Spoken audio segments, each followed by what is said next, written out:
ENKT cells are a very interesting cell population that have regulatory properties and that can have a role into the balance between graft-versus-host disease and the graft-versus-leukemia effect.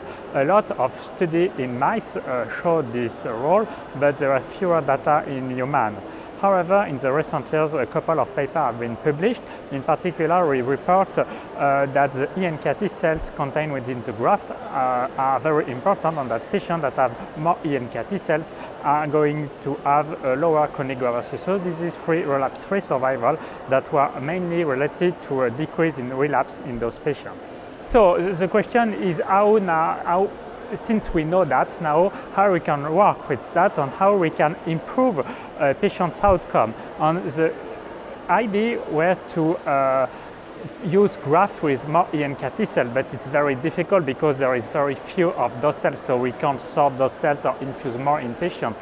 But maybe we can think about some new mobilization regimens to have some graft that will contain more ENKT cells and that will allow to improve patients' outcome. There is, for the prevention of graft-versus-host disease, we are using a lot ATG-based in vivo T-cell depletions, but in some centers are still using CD34 selected graft with an ex vivo T-cell depletions.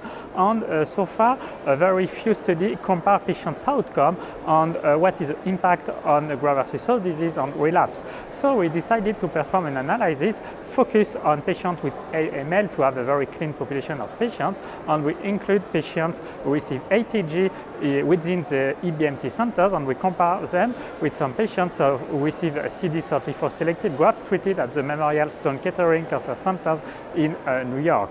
And it was all patients who received myeloablative conditioning regimens. And what we find is that there is no differences regarding overall survival, but there was a lower chronic graft-versus-host disease-free, relapse-free survival incidence in patients that receive CD34 selected grafts. However, we must highlight that the patients that receive this kind of graft are doing more infectious complications, and the rate of death related to infectious complications was higher in those patients. That explains the several overall survival between both populations.